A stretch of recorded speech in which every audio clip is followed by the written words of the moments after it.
So you just let me know. We're good? We're good. Okay. So I am so grateful for the panelists who have taken time out of their super busy lives to be here with us. And for those who are here with us in real time that are going to really be able to benefit particularly from being here in real time, being able to have be a participant with the question and answers at the end of this panel. But my name is Iona Smith, and I am here with the Railroad Street Youth Project and the South Berkshire Community Health Coalition. And this is part of an ongoing series of parent education. And we have spent a fair amount of time this year really working with the topic of mental health. Because in 14 months deep into this pandemic, it is something that that's affecting all of us and our young people. And so the ask for this panel, who I'll introduce to you in a moment, was from their different perspectives and positions and lens of which they are um, working with young people or parenting or being a young person, sort of being able to give a little bit of a lay of the land. 14 months deep, what are we seeing out there that's really happening with our young people?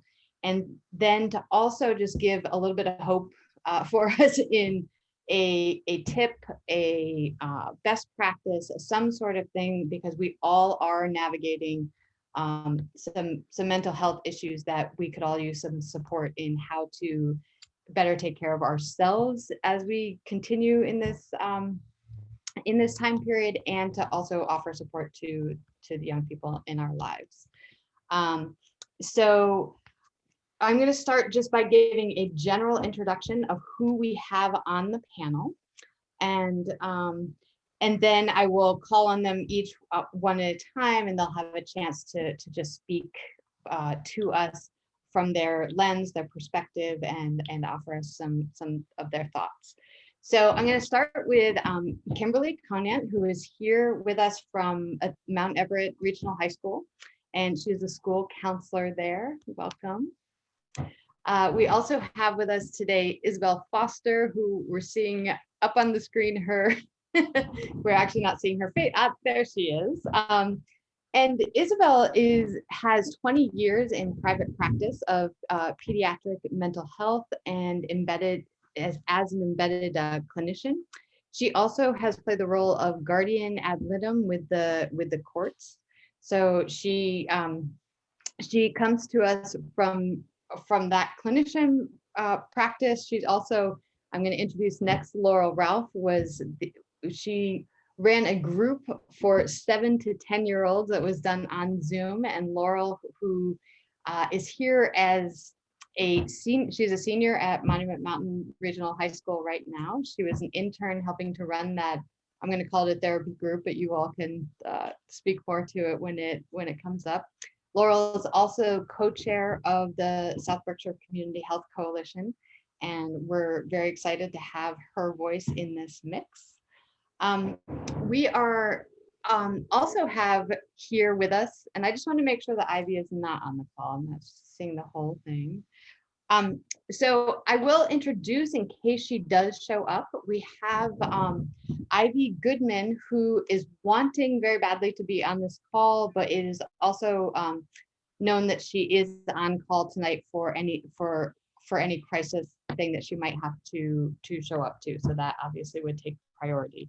Um, and Ivy's a crisis clinician working with the Breen Center as well as the Great Barrington Police Department. And then we have Reggie Wingo here with us, who I was just saying to the panel group as I was introducing him, there is near and dear to the Railroad Street Youth Project, as he is currently on the board, but also as a founding member. So many years of thinking about topics of wellness for young people, even since he was a young person. So in 1999, you started with the Railroad Street Youth Project. Since 2010, Reggie's been working with the Elizabeth Freeman Center in violence prevention programs. He is also an artist and has theatrical skills, and is very interested in helping adults and youth to create change and take action. So that's our panel that we are so grateful that you're here joining us. And to start us off, I'm gonna have you start it, Kimberly. And one of the reasons why is because I know in conversation that you have let me know that you have actually done some surveying and have some real-time data about the teenagers that you're working with. Yeah, so hi everybody. So I am the high school counselor at Mount Everett Regional School. So I work with the 10th, 11th, and 12th graders there. And we knew going into the school year that this was going to be a really challenging time for students, not only having to learn remotely, but also taking this huge, gap period off. So we really tried to incorporate a lot of mental health skill building into our school day. And periodically over the course of the year, I have conducted several surveys with each class, just sort of like on their mental health and how they feel they are progressing. So those questions in my latest survey included how a student feels overall about their mental health, with a range of excellent, average, and poor. How often do you feel calm and peaceful? How often do you feel gloomy or sad? How often do you feel angry? All three of those go from never to most of the time. And then I asked questions about how often they talk to people in their lives, right? About how they feel, because we know that communicating the things that we're going through is really important. So the categories included friends, parents, teachers, and then counselor or therapists, with the option of daily, once a week, every now and then, or never. And then another really big question that I included was, how many hours do you sleep? I'm going to talk about that more a little bit later. And then I finished it off with, overall, do you feel like your mental health has an effect on school? And then whether or not they felt it was positive or negative. So across the board, it was really clear from each grade level, sophomores, juniors, and seniors, that most of them are just not getting enough sleep. Most of them report that they're falling in that 4 to 6 hour range. And we know hands down that sleep is just really important for functioning across the board. The American Academy of Sleep Medicine recommends 8 to 10 hours for students in that 13 to 18 range, and even more sleep if you're younger than that. So it's really important for our young people to be getting the proper amount of sleep that they need. And that's just happening less and less, and especially now with this online learning world that they're in, they're constantly attached to that screen and they're not breaking away from that. So our data really lined up a lot with the national data, which basically says that 72% of high school students do not get enough sleep. And that's just a staggering number, right? To think that you need somewhere between 8 and 10 hours and you're only getting 4 hours of sleep. So there's a lot of negative side effects can come with that. We know that there's an increased risk of depression when you're lacking sleep. You have problems sustaining attention, maybe even behavioral problems. And it can lead into bigger health risks too, like obesity, diabetes. So when I'm meeting with students and talking to parents, that's one of the first questions I ask, what time do you go to bed at night? What time do you put your phone down at night? When do you let your brain just relax and come back down to sort of like baseline? And for most of them, it's not until midnight, sometimes 1 o'clock in the morning. And students just can't function on that level. And we've just seen that really clearly. So my biggest takeaway would be to have a set routine schedule for getting that sleep when you put that phone down, unplugging for the night, and just really get into a nice routine so that your children can have the proper amount of sleep that they need. So that's that's my big 2 cents today. Great. Thank you. Thank you. All right. So Isabel, I'm going to pass it on over to you, and Julia might have to unmute.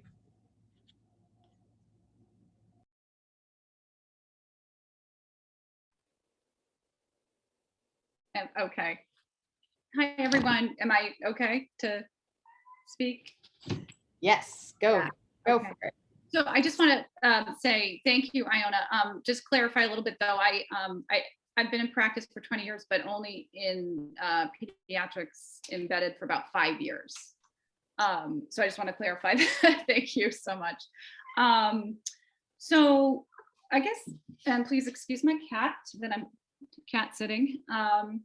I, um, I guess I want to start off by saying that we know pretty much that adolescents have probably been the most impacted during the pandemic. Not that the other age groups have not been affected, because they certainly have. But there's been a lot of grief and loss, especially for adolescents, due to the social distancing that we've had to do with COVID. Given the fact that teenagers are, the emotional developmental task is sort of to separate and gain their own individuality and autonomy from parents. And their peer group is extremely important, and they've had, a bit of a break in that. So they're very much missing their peer group and their social routines. They're feeling a little bit of pressure with running out of things to talk about, even though they're trying to connect virtually. Let's see. So there have also been challenges. I'm just going to kind of go through some of the grief and losses that they've been confronted with, that we've seen.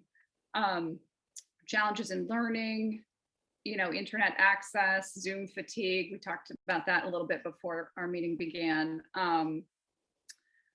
Let's see, hands-on, loss of sort of hands-on learning, which is important to many of them, although they all have different learning styles, but the hands-on has been very difficult. Internet access, that kind of thing. I mean, the schools have done beautifully with trying to coordinate hybrid and in person, but it's challenging all around. So significant life events have been missed, birthdays, grandparents, weddings, graduations, things like that. And excuse my dog in the background who's whining. Also, there's been a loss of kind of security and safety, whether it be like economic, or COVID fears. Teenagers are very adolescents are very self-focused developmentally, which is not a bad thing, but they're also very sensitive to their families, and they have worries and fears about maybe getting somebody ill with COVID. So that's very common. We have seen a big spike up in the following issues. I want to say eating disorders, substance abuse, anxiety and depression. So any parents are reporting, I don't know what the statistic is, but it's a big deal. It might be something near 45% are reporting that nationally there have been polls that whether they started off with any type of emotional challenge or not, well, if they started off with one, it's gotten worse. If they haven't had one, they've developed one during COVID. So lots of pressure there. Lots of pressure on parents to allow them autonomy, but at the same time kind of guide them through all this. So it's really very much a sort of as much of an art as a science. It's definitely a dance that's not easy. Let's see. I guess I was going to mention, some parenting tips during the pandemic. I'll just mention a few because I don't want to, go past my time. But I think basically kind of teaching them, as Kimberly said, structure and kind of role modeling that as well as best we all can. It's so hard, but whether eating healthy, exercising, talking about feelings. So structure and routine, but also a big piece of this is having rules, but flexibility, and also coming up with rules as engaging your teen as a part of that process, because then they're more likely to kind of follow those rules and buy into them. So just making them a part of the team. But also validation is key. We always say that in mental health, validate, validate, validate. So that just means, listening and understanding what they're saying, and maybe sharing some of your own struggles as a parent sort of humanizes things. Just wanted to touch briefly upon mental health, what to watch for, so most kids are coping, fairly well, although it's very stressful. But as we know, there's good stress and bad stress. A pandemic is considered, a traumatic event, but that doesn't mean that every child or every teen will experience that as a traumatic event. But that does make them more at risk for mental health issues. So if you see things like excess crying, worry, grades drop, sleep, lack of eating, alcohol, and drugs, and I'm sure there are other people on the panel who can speak to that more specifically, then it might be time to sort of reach out to a professional. And then I did run this a little bit by some pediatric people who wanted me to mention, as we know, there's a shortage of mental health. So anything you can do to keep if you can't locate a therapist, to keep your child connected in the meantime, whether it be Railroad Street Youth Project or school guidance, or maybe the Family Resource Center in Great Barrington, or maybe the Y in Pittsfield Community Center. Those can be sort of tied over strategies if you need them to get to a professional.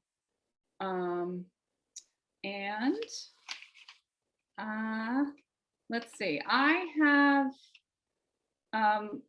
a lot of tips for self-care, but I'm sure everybody else does too. There are lots of apps. There are good online things. There are docs on TikTok and therapists on Instagram, and all kinds of things that they can reach out towards.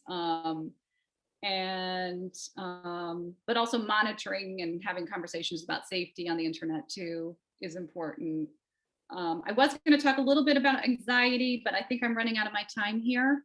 But I'm happy to be a resource to parents if they want to email me, and I can connect them with online, articles or resources.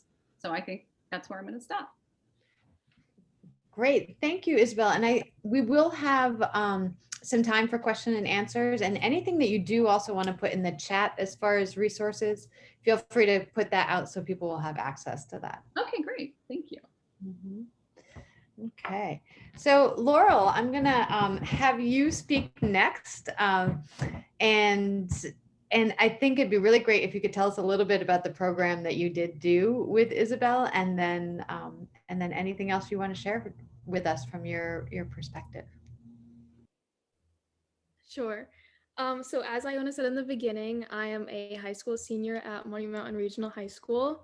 And I just wanted to start off by saying that I have been full remote up until this month, when the governor kind of mandated us to go back to school. So I just wanted to address that remote does work for some people. It worked for me. I had increased productivity, and I was able to attend like meetings that maybe I wouldn't have been able to attend had the pandemic not happened. But for others, it does not work at all, which is why most people either did hybrid or they did the 4-day in person or at school, if they're one of those people that definitely needed that hands-on experience at school. One thing that I also saw was that people, especially on Zoom, people in general, especially students at this age, suffer from social anxiety. So one thing on Zoom is the ability to turn off our cameras or turn them on.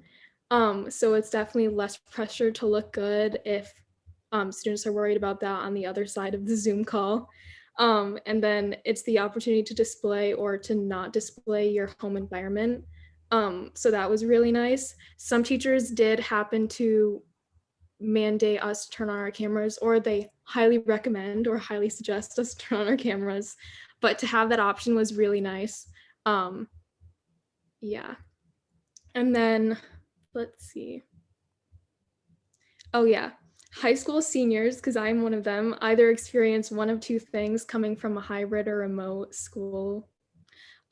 They either have extreme like separation anxiety from their parents, I've heard, or like from their home lives leaving for college because they have been at home this entire time and they have limited social interaction, or they have the opposite end where they want to leave, they want to explore because they've been restricted at home this entire time.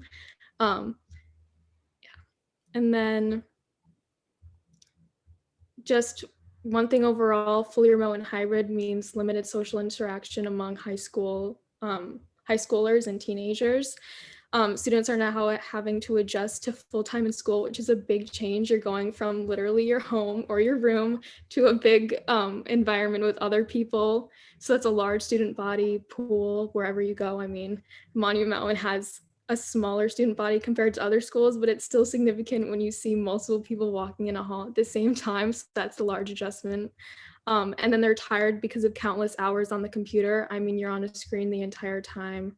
So it's definitely hard, especially because most of the time when you want to get off of school or like when you get home from school, you immediately want to pick up your phone and go on social media to give yourself a break, which is actually, I mean, it's counteractive if you want to have a full break anyways, because I mean, being on a screen for that long, you automatically get tired. And then students are stressed, and like Kimberly said, more stress equals less sleep. So we're also tired on that end as well. And then some teachers are identifying the importance of mental health, while others believe that the content of the class is more important. So to have teachers kind of address that, maybe like if you want to work on something else besides the class content during that time, you can, because I mean, it's nice to have that kind of freedom when you do attend or like when you do go to class, and to have your teacher recognize that your mental health is a priority. So that has helped ease the minds of a lot of students, myself included. Um, and then another point that I wanted to make is social media, which has been an outlet for a lot of people, but in a sometimes negative way. I mean, especially on apps like TikTok, which is like the main thing now. A ton of people are on TikTok. And people are talking about how stressed, tired, and like miserable they are on Zoom school. So that's not exactly like a positive thing to kind of relate to, but it also makes students feel less alone.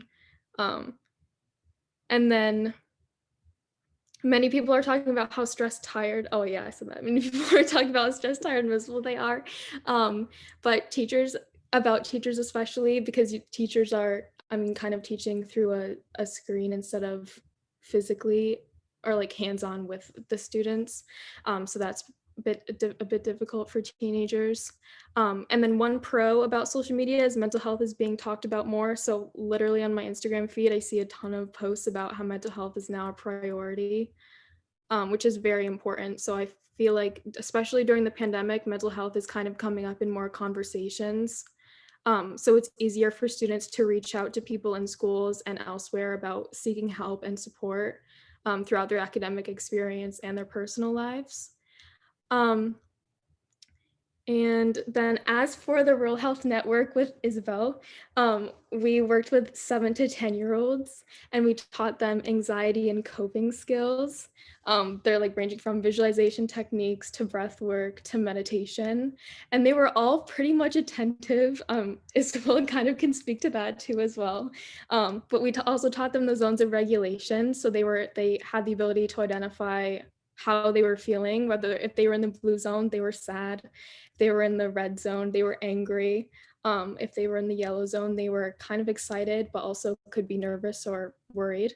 And then in the green zone, they were calm. And they would openly just express their feelings and tell us about what zone they were in and maybe why. And then we would kind of offer them a tool or solution to help with that, which was really nice. And they were listening to it. So even one person had a punching bag, so she would like use that if she wanted to when she was angry. So that was actually really cool to see. that she was taking that information in and using it in a positive way. I think that's it. Great, thank you so much. All right, Laurel, so we are now gonna pass it on to Reggie. Thank you, Laurel. Hey, everybody. So I'm coming at this, I guess, two-pronged, really. I will talk to you about what we've seen in the last year professionally versus personally. And professionally, like, I stand in a unique position because my team goes in and works in multiple different high schools in the county. So we get sort of an overview. And it has not been great. We've got a lot of reach outs from a lot of our students, like contacting us about like connecting them with mental health services, or just like feelings of being isolated and alone. And we're doing what we can, but like Isabel was saying, like everyone is full up. People are like booking out new patients, 6-7 months. It's I would say it's crisis level, knowing that we're all sort of collectively going through this trauma together. So that is one thing we have seen. But a positive to what I have seen is I have seen a lot of young people who are actively seeking out information on their own about mental health and like well-being, and then sharing it with peers, and like it's become sort of part of the discourse, which has been great to see. Also, I guess on the professional side, what we've also seen is we've also had like a lot more reports of unhealthy activities in relationships in our teens. So like sort of teen dating violence, and none of it's physical, but a lot of it at this point is, psychological and verbal, as everyone gets more stressed out and whatever. So we've been doing a lot of triage work around that. My team, we are not trained counselors, so triage is pretty much the extent of what we can do. Like we can check in with people and then refer them. But the problem with referrals is if you spend 6.5 hours a day on your computer in school, and then, you want to like talk to somebody, you like don't want to do it on Zoom and whatever. So there's been like some reluctance there when we do try to refer people to someone that they can talk to. So that's like the professional side. On the parent side, I am going to like put out their full disclosure, like me and my eldest, who is 16, have a very, very not common father-daughter relationship, I can say. Because sort of early on in the pandemic, what I realized is, in those first couple of months when, everyone was home, the more and more time we spend around each other, the more and more I started to sort of realize that like these young people have literally a culture of their own, right? That we don't get exposed to often as parents or professionals, because we're just simply not in proximity to them around like that much. So what that sort of made me do as a parent was like, I don't know how to say this in a great way, but like we're all like very, very guilty of adultism, like pretty much all the time, right? And it's like a real thing. And we just assume that our young people are just going to be tiny versions of us, which is like such an incorrect starting point to jump off from. And I feel like when you don't operate like that, what it enables you to do as a parent is like we sort of have been kind of collectively sort of power sharing more, right? Because like I'm at work, she's been full remote the whole time. She goes to Monument. So it's like it's a lot of responsibility for her during the day to like have class, we have a dog here, et cetera, et cetera. So it's been really good to actually sort of like give her a little bit of like rope and like see what she does with it. And she's been doing great. I think another thing that was really, really beneficial is she was allowed to have like a 2-person pod. Like she had 2 parents that I checked in with that like were like believing science and, following guidelines. And like she could go over to, one or the other friend's house. And that like alleviated a ton of the pressure.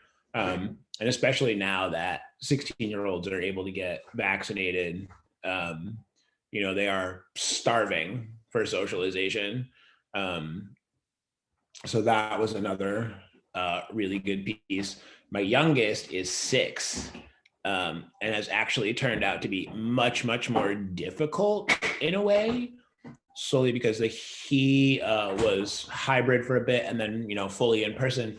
And the little ones, like where they're at developmentally is like hugging and picking each other up or roughhousing or whatever, and we're like keeping them separate all day. So I like watched my son's sort of frustration just grow all year, and then he started like having outbursts because he didn't really know what was going on. And then, finally we had like a meeting with his teacher, and I'm like, look, could it like possibly just be like pent up male identified child behavior? You know what I mean? And like we talked about that. So I think my biggest tip for the year is like the, I guess, traditional and classic things we tend to lean on as parents are not going to work through this stretch, right? Like everybody is stressed, everybody is tired, everybody is sick of Zoom, everybody is sick of their house. You know what I mean? So like a lot of flexibility and a lot of empathy, right? Like we, as adults, most of us, have been like, we've gone back to work, and like, you don't realize it because they're just your coworkers, but like, that's a social circle of yours. So you at least get to get out of the house and like socialize with like contemporaries or whatever. And like, that is sorely lacking with our young people right now. Right. So just knowing that if they are a little snappy or a little more anxious or a little, just like patience and empathy, I think are my 2 biggest like tools right now. And just the hopes that like we do eventually go back to normal, and things get back to square, and we're not all just like smashed together all the time for ever and ever. And I think that's about it for me. Great, thank you. So what I would like to do is to just give a moment, if any of you all from the panel, I know for myself, when I've been on panels before, I had my turn to speak and then I'm like, oh, there was that other thing I wanted to say. We do have a little bit of spaciousness. So if that is the case for any of you, I'm happy to have you all speak any more to something that you might have wanted to. And then Julia, I'm not sure if you were managing, if there was anything in the chat that came as questions, but I will ask those of us who are here just more in a listening capacity thus far, that if we have questions, that we either write them into the chat, or we could unmute and show ourselves too if we wanted to do it in that way. But there'll be some space for some Q&A. But first, I'd like to just if there's anyone from the panel that had anything else they wanted to add. I think I forgot my solution. So I would say maybe just to listen, or as parents, I feel like maybe just to listen to your child, kind of piggybacking on Reggie, and offering support and communicating with them and actually engaging in the conversation and listening to how they're feeling directly. And obviously there's a shortage of therapists. So hopefully if they do find a therapist, hopefully it works out, but to encourage that and encourage getting outside support. That's all. And because everybody is like sort of so like stressed and anxious and snarky, like I would suggest like reflective listening, because like early I found like small miscommunications just led to like huge day-long like guerrilla warfare in my home. Like clarify, like when your kid says something, be like, all right, what I'm hearing you saying is, and repeat it back to them. And they can correct you if you're not getting what they're saying, right? And you can be like, look, let's can you phrase that in a way that like makes sense to me? You know what I mean? Or like whatever. But just like communication is so important in this time.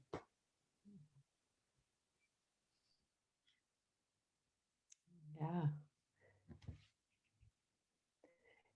Isabel, I think you're on mute. If it looks like maybe you're speaking. I'm so There sorry. you are. There you are. I could speak to anxiety a little bit if anybody wants me to. Yeah, that'd be great. It just seems to be such, well, anxiety, right, of course, because it's the number one mental health issue that we all cope with, in life, and especially for teens right now. But so I would just say, the biggest piece is what you all are saying, and Reggie just said about reflective listening and validating. Very often we want to kind of try to figure it out for them first, so it's tricky. But also, I think if we are going to offer them solutions around mental health, we can do a little bit of education with our kids. Not too much, because as Reggie said, they have their own way of speaking. So, but just teaching the basics about anxiety. So that would mean, teaching them about changing their thoughts, positive thinking, so realistic thinking versus anxious thinking. There's an exercise you can do with journaling where on one side of the page you put, these are my fears. Everybody hates me. Okay, no. So this is the reality on the other side. No, many people do like me. Some people might not, but that's okay. But that's the more realistic view, right? Versus the kind of the anxious, negative,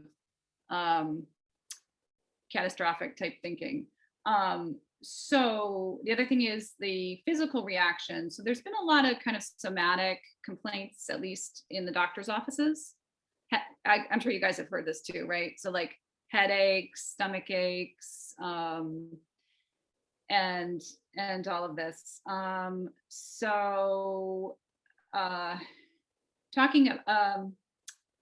Talking about feelings too is just huge, and you can role model this too about, wow, I had a stressful day, or because, as we all know, we're getting more disconnected from our feelings, especially with technology. It brings a lot to us, but it also keeps us, a little disconnected. So that's where, Iona, you were talking about like the mindfulness and, a lot of, yoga can be helpful, mindfulness, breathing techniques, just things to ground us back. Teens are describing a little bit of a sense of, sometimes like disconnection from what's real and what's not real. Because this feels all so surreal. So like, hey, I'm on a Zoom. Do I really need to show up? Like, is this like a big deal? It's easy to think like that. So a lot of kids are kind of avoiding, not attending class and things like that. Not everybody, but that can be. So kind of just doing a lot of grounding into, feeling connected and solid. And last thing is, just wanted to speak to return to school anxiety. You guys have all worked with that, right? So the biggest thing I can suggest is exposure. So that means just sort of prepping ahead of time. If you're scared of your school, you would do like an imaginary, like, well, let's go online and look at a picture of the school, right? The next week, well, let's go drive by the school, or maybe, next week, contact Kimberly or guidance counselor. Maybe we'll just walk through the school. So that kind of gradual exposure is really helpful to reduce anxiety. And that's all I have to say. Thank you guys on that. Great, thank you. Sure. All right, so Julia, I'm going to pass this part off to you. I am not sure if there were questions coming through, and if so, addressing those now, and if not, then we can open the floor. There don't seem to be any questions currently in the chat. Definitely like requests for resources, but I see that Isabel already replied to that and gave her email as our point of contact. So that was really helpful and nice. So I don't know if we can open the floor if people want to turn their cameras on. and ask some questions live, that's totally okay. Whatever people feel comfortable with. I personally was gonna ask if anyone has any suggestions or tips kind of building off of the social anxiety. I am not a high schooler, so I am not going back to school. But I do feel like a lot of people that I have talked to are nervous and have a lot of social anxiety. And they're like, I want things to be normal so bad. But at the same time, like normal kind of freaks me out. So I didn't know if any of you felt like you could speak to that a little bit.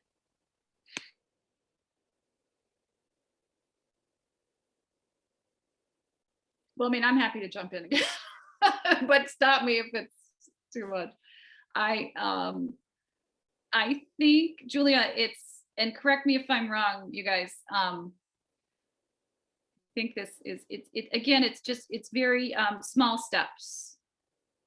So, let's say you're scared, and we have, teams like this, I'm scared to go to the grocery store.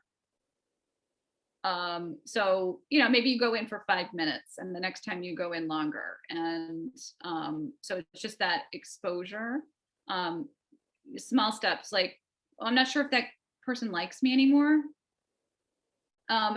So maybe reach out with like well, Laurel, help me out. How would a teen reach out? Maybe just a text like, hey, what's up? How's your, I don't know. Can you help us, Laurel? Snap. Yeah, Reggie. Snap. Snap. Insta. Okay. Yeah. Facebook is for old people. Yeah. Right. Yeah. I mean, is that realistic, Laurel? I mean, how can you speak to this social anxiety? Yeah, I mean, as for like the social anxiety in school or maybe in general, like I would say maybe have like a challenge, like one challenge a day. So maybe like your one challenge might be, oh, let me talk to this one person. And if I talk to this one person, then maybe I'll feel more grounded and comfortable in that environment. Or you could do the gradual exposure thing where you're like, maybe you haven't talked to someone in a while and you text them and you're like, hi, like I'm going into school or whatever. I haven't seen you in a while. How are you doing or something? And then you kind of have that connection already. And then when you go into school, maybe you talk to them after sending that text. So that might be a way to do it. And Reggie, what were the sites again? What the Snapchat? Snap and Insta are like the big, at least in my house, are the big messaging and just regular texting. Right. But then with like small, like community bound stuff, like I have found that like distractions and making it into like a small game has worked well. Like especially for like the grocery store, like we will split our list. And I'll be like, I will meet you at self-checkout in 8 minutes. Like if you can get all the stuff on your half of the list or whatever, because then there's something to distract going on. So it's like, you just follow, your little floor markers and go get your stuff. And then our current Market 32 record is 12 minutes for a week's worth of groceries, which was pretty impressive. That's awesome. Yeah. Julia, is that helpful? Yeah, no, that was really helpful, actually. Yeah. Thank you. There's also, I don't know what you guys think, but there are incredible workbooks that people don't really quite, actually, I'm going to show one. I'm just going to grab it 1 second. But there are these, kind of psychology workbooks that kids can order online, like the social anxiety workbook or the depression workbook or whatever. But they're so cool and they can use them and sort of keep them lifelong. And that's a good way to prep even too for a holdover for if you're waiting, for therapy. But I do a lot of these work. I don't know. Does that? Yeah, that'd be great. Any of those types of resources that you want to throw in the chat would be fabulous. Yeah. The last thing I wanted to say, oh, I'm so sorry, Eric. No, you go ahead. Just a quick thing. So I don't know how, I mean, we all know this, but I don't know how, wide it's known community wise, but there are care coordinators too in pediatrics. So at McEnany and CHP, and if you have needs for your child, you can call up and ask for the care coordinator, and they can help you. They're there for that reason, to connect families to resources. Okay, sorry, Eric.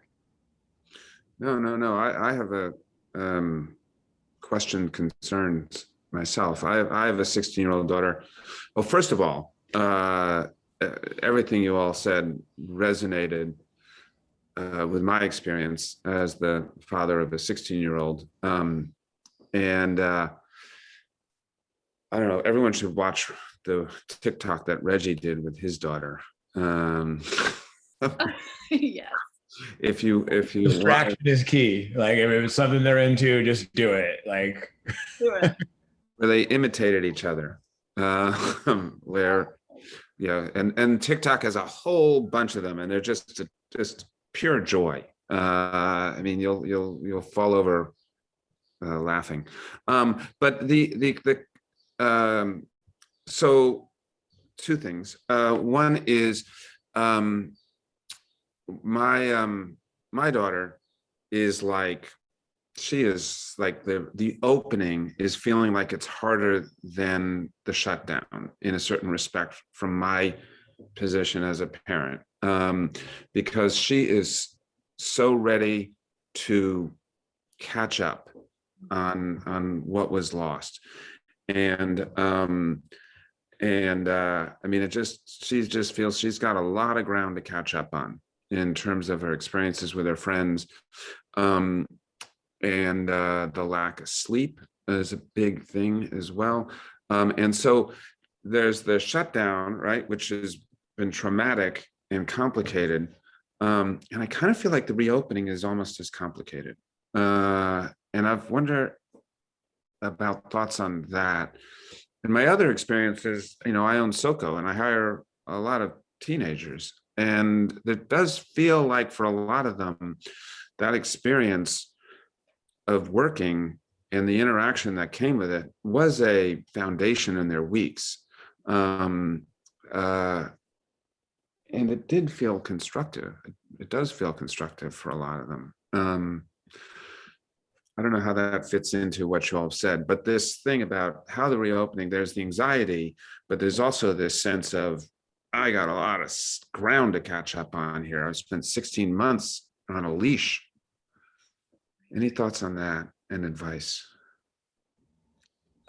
Yeah, so I've been sort of experiencing that, like Athena, when I got her first shot, and then all of a sudden, like she just expected things to like get super loose and whatever, so we like had to navigate that.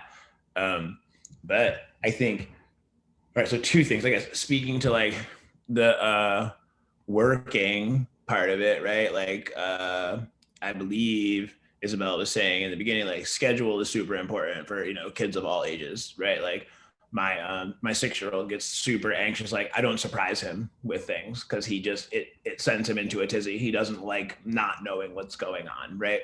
So like the schedule of working and again, getting out and getting that little bit of socialization, with a couple of coworkers or like whatever, or even just like watching other kids walk past the windows of SoCo or whatever, you know what I mean, is like part of those like baby steps. But then I think what's really, really important, like, cause I feel the same way about the like reopening, because like I will like overhear conversations, you know what I mean? Like walking past her room, like, like, oh, like when July gets here and we're all vaccinated, like we're going to go to the beach for 3 days. And I'm like, I don't know who's driving you there. I don't know where you're staying. Like that seems really ridiculous, whatever.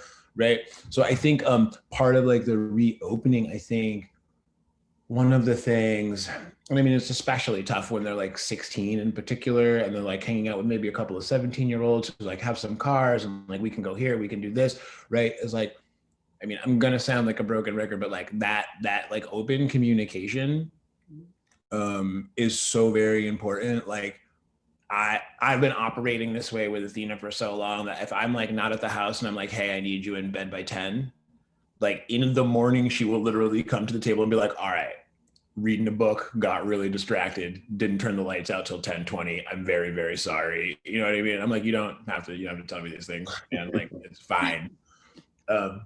And with the remote kids, like what I notice is most days, because I don't usually get home till like 3:45, 4:00, is I will come in and I'll go to check in with her and she'll be asleep. Right. So while they are going to bed at midnight, right, and then getting up at 6 or like whatever, once they get out of school, right, they'll nap for a couple of hours. She'll like get up and then like have lunch at like 4:30 and then doesn't want to eat dinner. That's like a whole nother thing. But it's like part of that is what I've been doing is being like, yo, if you have like a study hall in the middle of the day, like nap then, right? So we can like keep your circadian rhythm sort of like in a normal spot. I don't know if that was helpful, but those are my thoughts. Yeah, definitely. Yes. I agree on that, Reggie. And I think, yeah, just keep it good. It's easy to lose track of all this time. It's very much like a hamster wheel. So I do the same thing with them. I just try to say, talking about self-monitoring. So how long have I been on social media? Has it been 10 hours? Because it might have been. That can go by in like a flash. And they're averaging, some of them are going up to 10 hours on social media. But yeah, just sort of monitoring where things are at, I guess. And taking the breaks. Like, do you guys talk about, like, I know at Monument they were teaching, like there was a health class and they were going over like social media cleanses. Does that sound familiar? Cleanses or breaks or whatever, self-monitoring, because one thing the kids are dealing with, and I don't know if this speaks to things, Eric, but is, balancing what they call IRL in real life versus virtual. And that is going to be a skill set for the future. Well, for now, I mean, never mind the future. It's hard for everybody. I think another thing too is like realistically, like going back and like speaking to the adultism piece, you can't like hound your kid and be like, get off your phone, get off your phone, get off your phone, and then sit on your couch on your phone. Yeah, true. You know what I mean? Or sit on your kitchen, in your kitchen, like with a glass of wine on your phone. Like that's not okay. Why not? That Right? Like, so that is a thing. Like we have portions of the evening at our house. It's generally like 7 to 9:30, almost 10, where it's like I put my phone down, she puts her phone down. We will like pick a show to watch, or we will like go for a walk, or we will talk about the day, or we will check in. But it's like not just direct blue light 6 inches away from your face. Gotcha. Can I just mention that to Eric that the SoCo is such a theme. I didn't even know you owned it. I don't know anything about it, but all I hear about is SoCo with the teens. In what context? Just no, good, in a good context. Like it's a social outlet. They feel very comforted by it. A lot of them are working there. It's a norm. It's a norm. It's something that's still going on. That's normal in pandemic. So Yeah, we get thanked all the time, actually, from people. People are always thanking us for being open. Can you hear me? No. So one thing, as a classic Berkshire County teen, like that's where it all started. I mean, when that was Bev's, like that was the spot in the afternoons and on the weekends. Was it? That's Yeah. Great. Yeah. So one thing I was hearing was about the reopening also being stressful, and I also want to name that Nadia Maycook, our other co-chair for the coalition, is here. And then Nadia, if you do want to add to your own experience of coming back in school, feel free to speak into this as well. And then, I don't know if Kimberly, you're having folks who are really dealing with the social anxiety of coming back full time, and anything that you might suggest that's been helpful. Hi, I can speak. I I'm on my phone, so I'm probably little, but I will say my own experience with remote was all right, but I certainly found myself kind of getting frustrated and like just by by early April, it just really wasn't working for me. So, but I didn't really realize until we went back 5 days a week that how much I really missed it. And it was certainly, like Laurel said, just like seeing all those people all at the same time, you're kind of like, whoa, and there were certainly some situations where I was like, oh, I kind of forget how to act. But so I haven't really got advice on how to like manage that other than just try to look at the positives. Like, yeah, we're seeing people we haven't seen, and like I don't know what to say to them, but also, we're seeing them, and hopefully it'll get better. And I think the mantra has been next year or in the fall, but there was something else mentioned. Well, I really liked the how we're talking about how important a schedule is, and I think the discussion of jobs and that too. I know well, part of one of my jobs is working with Railroad Street, obviously, and that has certainly been a really great thing to have as something to do, and also something pretty regular that I can count on. And like I know for my friends, having jobs or just having something has been helpful too. But having something, now we have sports, but back in the fall we didn't. And I know one of my friends just got a job in February, and it was like he was had been really like not doing well with the pandemic, but once he had something to go to in the afternoons and he had to be somewhere and he was needed, that really helped, I think, give him some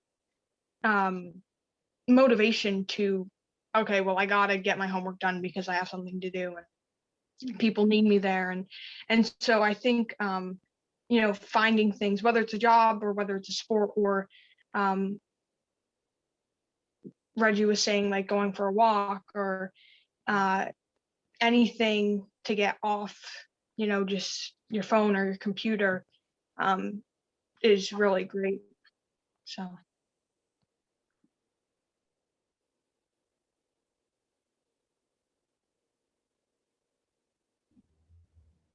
Another thing that, oh, sorry.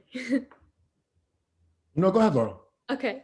Another thing that I feel like a lot of teenagers are dealing with now, especially as more things open up, is like, for instance, I'm a senior, so normally we have a form of a prom, but because proms are like limited now, like and like a lot of schools aren't even having one, we have the opportunity to have like a gala. But our new normal is obviously like you can't like dance closely with other people. So like you're in a mask and you're just like dancing 6 feet apart or something. Like I'm not even sure how it's going to be regulated. But that's another thing that we have to deal with, because normally like our instinct would be, because we've gone to a ton of other dances and have had a different experience, our instinct would be to like dance closely, but now we have to regulate and be like, oh no, maybe we should back up a little bit. But I feel like a lot of people are wanting that, and I know some people are even like ignoring it, like they're just like, I've had enough, like please just let me like go to a dance and actually dance instead of dancing 6 feet apart. So that is actually one of like the biggest conversations in my office weekly, like how bad we just want to go out for a night and dance and just like be around other people and like just exist in community and not feel like we're in these weird little silos. Then like tangentially to that, like I'm so sick of the awkward greetings that are like, I don't know if it's like a forearm or a handshake or a fist bump, or like I miss hugs. Like I'm a very tactile person, right? Like it's so weird, but like I think it's very, very important for everyone to remember, right? Like this has been 14 months, right, of a complete and utter change in the way we interact with other humans, right? So it's like, it's a lot. It doesn't maybe seem like a lot because it like came like incrementally in stages, right? But like, I went to pick up takeout food in like maybe February, and like walked into the Heritage and instantly got sketched out. And there were like 12 people in there. And I was like, oh, this feels like too much. This isn't good. This is where it all goes wrong. Like we're trying to flatten, like, right. And we're getting all these like mixed messages. And then like, I think another big part of this, right, which has sort of been swept under the rug is like, we collectively were in like an abusive relationship for the last 4 years, pretty much every day, verbally and psychologically, right? So that takes its toll, right? Like a lot, right? Like there is so much happening on any given day. I can't even track the news cycle anymore. Like I just saw something, I forgot that Governor Cuomo was in it right now. You know what I mean? Like there's so much going on and it's all coming at us so fast. And it's like, you get up, you know what I mean? Have coffee, turn the news on, see what the numbers are for the county, right? So we're just like inundating ourselves with it over and over. So another thing I would suggest is like not only like phone breaks and social media breaks, but like actual news breaks, right? Like maybe skip it one day. Like if it's something real big and important, it'll come across your desk, I promise. But it's like you can't. I don't think the human psyche is built to take this much negative stimuli for this prolonged of a time and like maintain with no ill effects.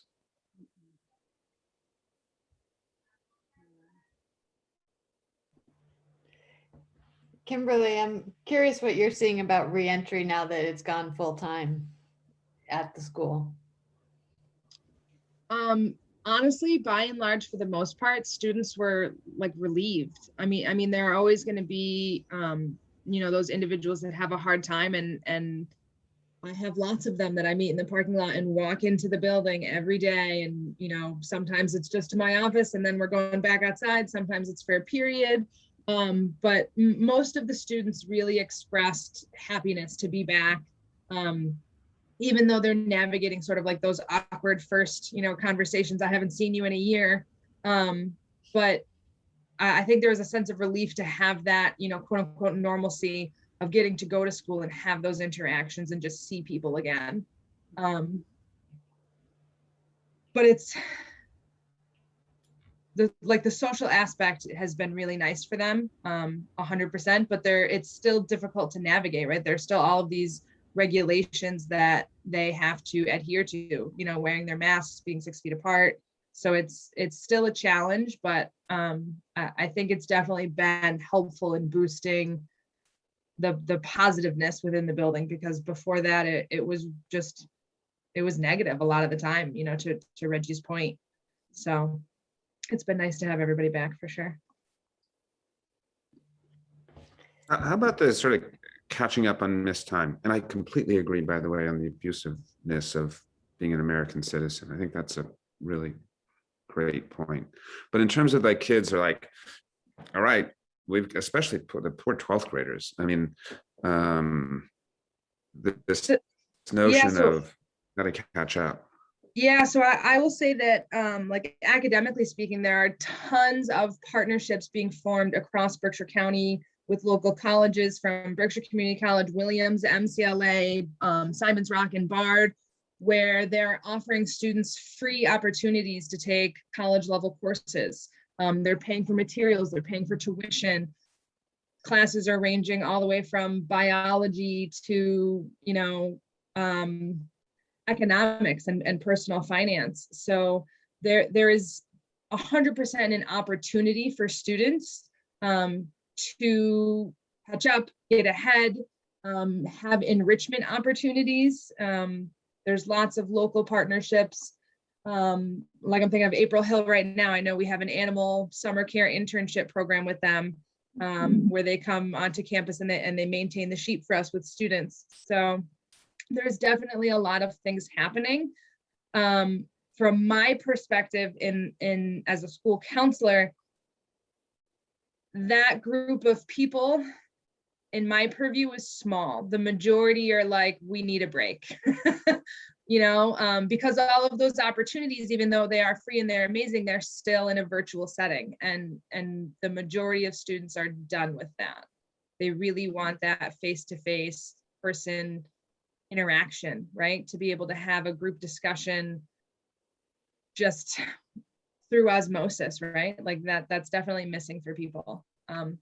But lots and lots of opportunities across Berkshire County, not just in South County, all over the board for anybody that wants to take advantage of them. And I know, like specifically, because I just had a meeting on it today, for the Bard College program, there are literally no roadblocks at all. Like if you can't find transportation to a class, or you don't have internet access, the schools will work with you to find those things for you, to get you wherever you need to be so you can access those experiences. So all you have to do is ask, and there are lots of hands waiting to grab on and help you. More of sort of what Reggie made reference to of my daughter wanted to go to the Carolina coast for a week with 3 of her friends. She wasn't interested in taking a college level math course. She's looking to get out there, and I imagine she's not the only one. Yeah, but I mean, it's like, I feel like it is normal 16-year-old wanderlust, just compounded by the fact that we've all been stuck inside for a year. Oh, I agree, but it's do we get out a lasso, bring him in? I mean, that sometimes is like a way that it feels. It's there's added, but I've been, when I had a conversation. So as parents, like, I feel like, whatever, you guys know me, I'm not very strict anyway.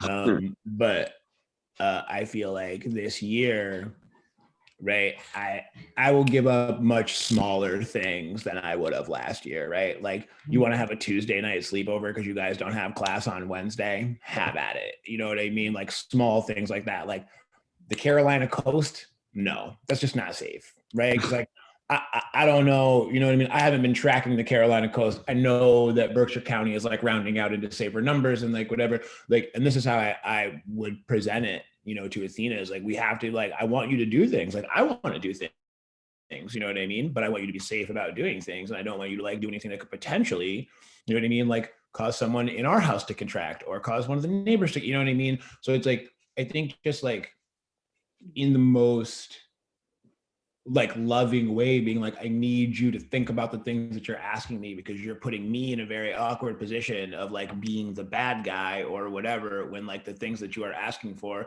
if I told you like, hey, I'm going to jump on the bike and I'm going down to Florida for a week, you'd be like, oh, Dad, I'm not comfortable with that. Right. So like, let them know that this is like a reciprocal thing. You know what I mean? And like, we're all in this together, like regardless of age. I think you make a great point there, because it's true. We are all in this together, and we all have different levels of comfort too. I mean, I'm more of, what you just described. I am not going to Europe. But, another family might, but as long as they are having an open dialogue and sort of all agreeing, because we all interact and affect each other, right? So, yeah. I mean, the other part of it too is like, with them being 16, right? They can't drive anywhere. Mm-hmm.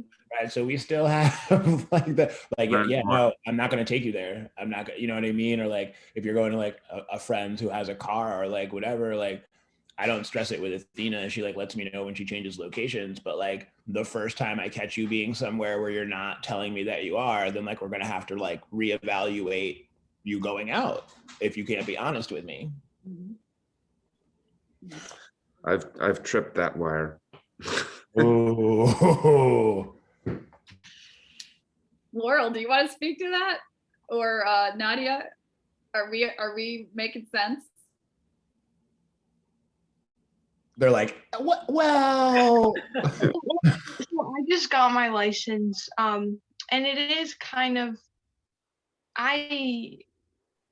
well, for most of the pandemic, but even before that, I grew up with my friends as my cousins as my friends. So when we would do family stuff, it was just really like, my parents were whatever. And then we didn't really see them over the pandemic. And then like I got my license and we started doing things again around the same time. So it was a little bit of a weird transition where like, one time I just went out to lunch, and it was like outside and whatever. And my mom was like, oh, that was okay, but can you just like let me know? And I think for her too, it's hard because, right, like she was so, and you guys can probably, agree or disagree, but like she was so used to just like knowing where I was and not to in a way of like, oh yeah, I need to know that she's not doing anything bad, but just like, oh yeah, I like to know where my daughter is and that she's alive and healthy. And so I think it's actually been a little hard on both of our both ends of what do I ask her if it's okay to like run down to the center of town or like, whatever. I think part of it feels nice because it's like, oh, we're actually this is a normal teenager thing to have to figure out like, what's okay to just do. But then there's the added element of what's okay for the family because of COVID. But I don't know if Laurel has anything to add to that. I mean, my mom, my sister, and I kind of just have an open dialogue. Like, whenever I want to hang out with one of my friends, I just tell my mom, and I'm just like, I'm going to be gone from this time to this time. And then, yes, this person is fully vaccinated and all of that. Like, I have to give her all the details before she lets me, but I have to portray it in a way where it's like, she's safe, like, she's okay, I can go. But the thing that we've been facing is my friends are safer than my sister's friends. So my mom has to be the one to tell my sister that's not safe. But it's hard for my sister because she sees me going out and doing things and having that interaction. So she is unsure of what to do in that circumstance. I wanted to, Well, can I ask how old your sibling is? She's 15. Okay, yeah, that tracks. so what's been really surprising to me at SoCo is how aggressive the teenagers are in enforcing the rules. They are, I was like, I don't know if I want to put them in that uncomfortable place of policing masks and everything.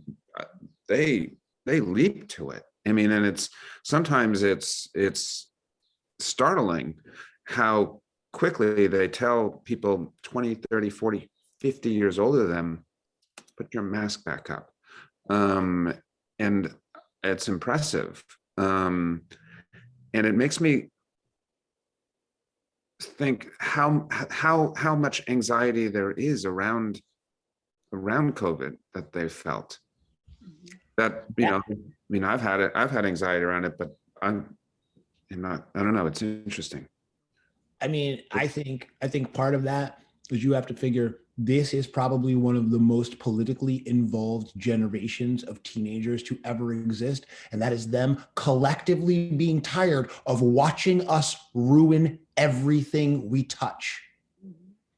Just plain and simple, right? Like everywhere we are in the world today is because of capitalism and adults and supremacy, period.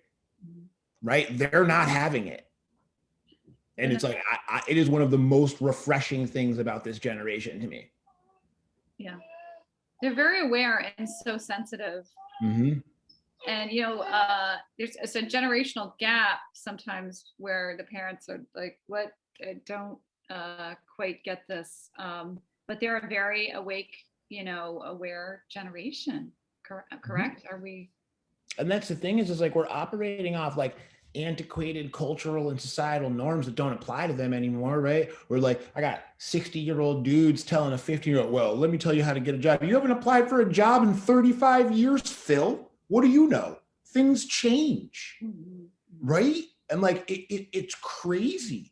Like, Well, I made the horrible mistake of thinking I was going to buy a home this year. Mm, That's not happening, mhm. right? Like it is such a like adult supremacist thing to assume that we like, outside of basic like guidance and values and like whatever applies to your family and home, like what do we know about navigating this like incredibly fast technologic like based society? Like social interactions are all different now, right? People are demanding rights, they're not asking for them, you know what I mean? And all adults are doing by and large is ignoring science and being like, I can call my mom Sue, mom, Mima, Nani, but I can't remember somebody's pronouns. Like, do you have any idea how frustrating that has to be for them? Like, we stand in like, I mean, in a way, I like would like to get back to not living in interesting times or whatever, but we're living through one of the most interesting times in the history of mankind. I honestly believe that. No question. Yeah. I mean, okay, boomer is not for nothing. Right. Absolutely. 100%, Isabel. Okay. It's been a whirlwind. You've got the Me Too movement, Black Lives Matter. What else am I missing? The climate, awareness within such a short. Think about that. Just matter. Mhm. Not better than. Just matter. Just an acknowledged existence. Just matter. That's Right. all. Absolutely. And it must be thrilling for teachers to listen to you all. I have to say, I'm not a teacher, so I just did a session with Rosie's English class, and they read Trevor Noah's autobiography. And the fabulous. whole last chapter is about, he was a child witness to domestic violence. Yeah. His stepfather eventually like shot his mother in the skull, and she survived. Right. And we did a whole 2 days of like unpacking and conversation around DV and like intimate partner violence. And like, this generation is so incredibly intelligent and so insightful and so compassionate. Like it's amazing. And like this last year, like I can't imagine like the baseline stress I would feel like if I lost one of my teenage years. Mhm. Yeah. Yeah. And their mind, Laurel and Nadia, I mean, I just want to say, I think we are aware that, the teen years are such a time for big changes anyway, just normal developmentally, they're just big changes without any of this, right, Reggie? I mean, without any of this. And then you put this on top of it, and it's, I've never seen anything, a more interesting time in my life so far. I also feel like it's important to just interject. I don't know when it happens, but at some point, I really feel like the majority of adults really, really forget. And sort of like, we all know memory is a really, really tricky thing, right? But I feel like a lot of adults like sort of gloss over and forget what the like teen experience is like what like going through 57 different emotions in a minute and a half is like, you know what I mean? What like not knowing why you're hungry 34 times in an hour, or like whatever, like the hormonal and like physiological part of this, in conjunction with like developing mentally and starting to form your own values and opinions and like whatever, there's so much going on. And then you put a pandemic on top of it, like that's a tall order. Tall order. I think some of these young people will be writing books. Great books. Great books. Yeah. So I am aware of time. Yeah. And I just want to thank all of you so much for this really important conversation that it's ended up being here. And I just want to highlight one of the things that was said sort of all the way through, and it really comes down to the communication factor. And I think if there's one thing that that we can all do in navigating the stressors and the anxieties is to keep those open and communicative pathways open with our young people. And also, don't be afraid as an adult to say, one, I was wrong, or two, I don't know, but I'll find out and get back to you. Those are huge over here.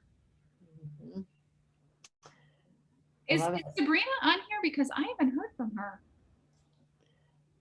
Is Oh, she? there she is. Hi, Sabrina. I am. Hi, Oh, how are you? Oh, thank you for being here. Thank you all for having us. sharing. I'm sitting here going, oh my gosh, I'm breathing a little easier. I'm not alone, first of all, as a parent. And I didn't want to take up too much time, but I did have a quick question. I wouldn't mind if you all could just answer, which is, I guess I just keep thinking, you know, I'm a little bit of a futuristic thinker, and I'm trying to stay really grounded and present in this moment. And I'm also just thinking about what's next. I'm thinking about how all of us are really going to process what's going on, what's continuing to go on. So for me, it feels really helpful to continue to say, like, yes, we are still in a pandemic. So I'm just wondering how, like, what's next in processing for folks? I mean, I don't know about other people, but I feel like if I demand any more weekly sessions from my therapist, he's probably gonna get rid of me. So I mean, I don't know, you know, like I'm doing the work and trying to process. I think it's like if you are I think another huge thing is if you are in split parent homes, right? Your communication with your co-parent needs to be like absolutely impeccable right now. With like ferrying kids from house to house and like who's doing what on the weekends and like whatever. And then honestly, like I'm just waiting for school to get done, and then I'm gonna drag Athena camping, kicking and screaming, and just kind of like get out into nature and just sort of get away from it all for a little bit. That's my plan. Yes, thank you. I'm almost wondering if, like, I agree, just like celebrating successes too. Like, I mean, we have a long way to go, but I think we've come some far way. There's a lot that's been done. Vaccines and, you know, community, you know, coming together, and I think we just help each other, guide each other through this, because I don't know there are any straight answers. I mean, as weird as it like seems to say in a pandemic, like community is going to be one of the big solutions to this, right? Like safe and smart community, and like being able to like work on things together. Mm-hmm. For sure.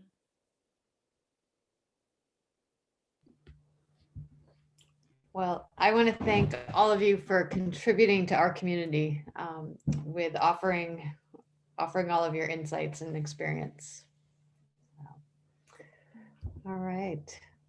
So I think we'll hit pause there. Thank you all so much. And yes, good luck to all of us in navigating the next steps. Thank you.